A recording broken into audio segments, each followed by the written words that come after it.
Liko just surpassed Ash? It's time for the latest news out of Japan. Pokemon fans who didn't pick up the Pokemon Horizon series must be feeling like running through a brick wall right about now. This is due to all the buzz the series has been generating recently, because something huge just happened in the latest episode. The most recent episode of the series was probably one of the most heartbreaking and well-written episodes in the entire Pokemon anime series, and the series could be on its way to becoming the best version of Pokemon. Pokemon Horizons continues to redefine the role of legendary Pokemon in its narrative. Unlike earlier series where these mythical creatures were rarely seen, Horizons places them at the heart of the story. The protagonists, Liko and Roy, along with the Rising Volt Tacklers, are on a mission to uncover the mysteries of Laqua, a mythical paradise tied to legendary Pokemon. Episode 75, titled The Entrusted Future, The Shine of This World, dives into the past and reveals crucial details about Laqua's discovery, the people who sought it out, and the tragedies surrounding it. The 75th episode of Pokemon Horizons begins with a flashback showing events that happened a century ago. Ristle, an adventurer, discovers a rare Pokemon called Terrapagos in Paldea's Great Crater. She nicknames it Pagogo, unaware of its legendary nature. Because of its rarity, Ristle becomes a target for bounty hunters. One day, Lucius, another adventurer, rescues her from danger using his legendary Pokemon Rayquaza. Lucius and Ristle realize they share a common goal: finding Laqua, a mythical land described in fairy tales. Despite skepticism from others, they set out together to prove its existence. Along the way, they meet Gibian, a researcher who shows scientific evidence supporting Laqua's reality. The three form a team and begin their journey to locate the mysterious land. After many adventures, they finally reach Laqua. The land is a peaceful paradise for Pokemon, untouched by the outside world. However, their joy is short-lived. Gibian's greed for Laqua's treasures, particularly a resource called Laquium, causes a disaster. To protect Laqua, Lucius sacrifices himself, scattering his legendary Pokemon across the world to prevent further harm. Ristle is the only survivor of the tragedy.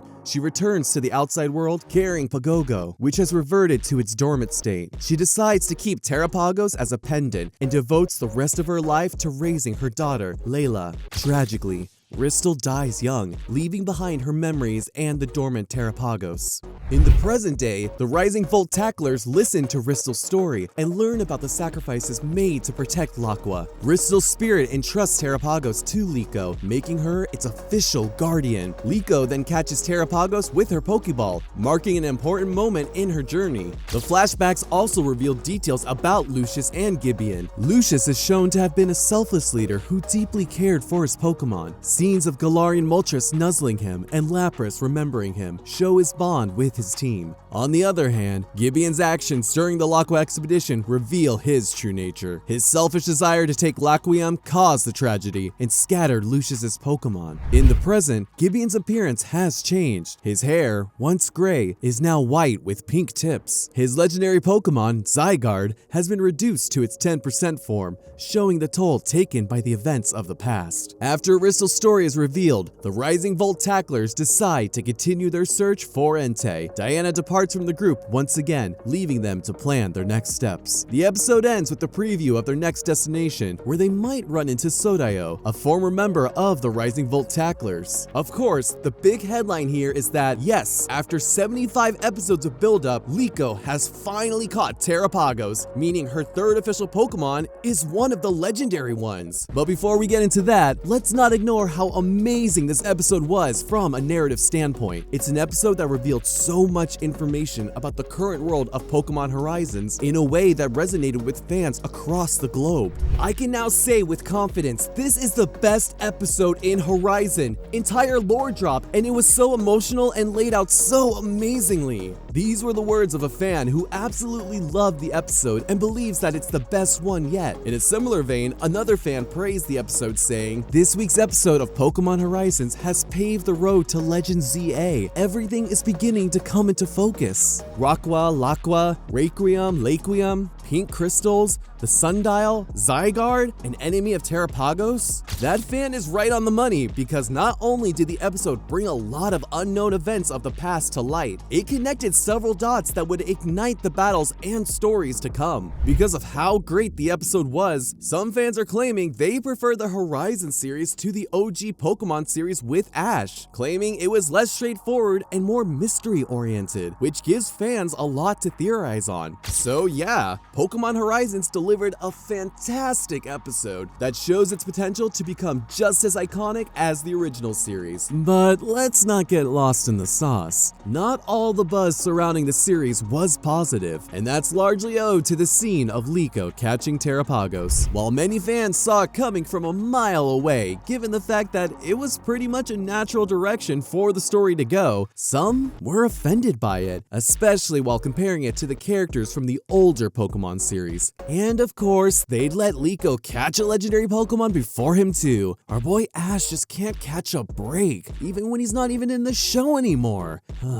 These fans seem to think that the writers of the series are trying to make Liko a more accomplished main character than Ash, but it's a known fact that Ash had several high-level Pokemon of his own, such as Solgaleo, Melmetal, and Naganadel. So some of these people getting enraged aren't even real Pokemon fans, and are just ignorant clout chasers ready to attack any series that's getting popular. The main thing that seemed to annoy fans about the whole Liko and Terrapagos thing was the fact that she caught a Pokemon by emotionally bonding with it, and not by facing off with it in battle and beating it. There was a time when he was battling Pokemon to catch them.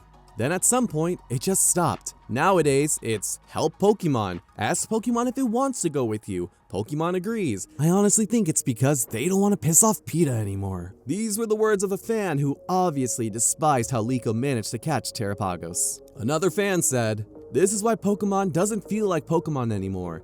You don't ask a Pokemon if it wants to come with you. You battle it and catch it. You can bond with it later on." Many are tying it to the time when Go caught Suicune in the Pokemon Journey series in a similar way, and one of them had this to say, "Lol, knew that little bastard Go and the concept they used for him would ruin the anime going forward." But then again, this is a result of lack of knowledge on their part because Ash himself used to catch Pokemon by befriending them as well, just as he did with Lapras during the Sevi Islands arc. And another thing we need to remember is that, unlike Ash, Liko isn't a battler. Her goal is to get Terrapagos to Laqua, and in doing so, understand it. Her whole training arc was an effort to become strong enough to win against the Explorers and Black Rayquaza, which stood in her way of fulfilling her goals. Fans who actually understand this can appreciate the events that transpired in this episode, and it's a good thing that a couple of them expressed their love for Liko and Terrapagos' new official partnership. I'm so happy for Liko. She deserves to be the official trainer of Terrapagos. She takes good care of him. She truly loves him as her baby Pokemon. She developed a bond with him.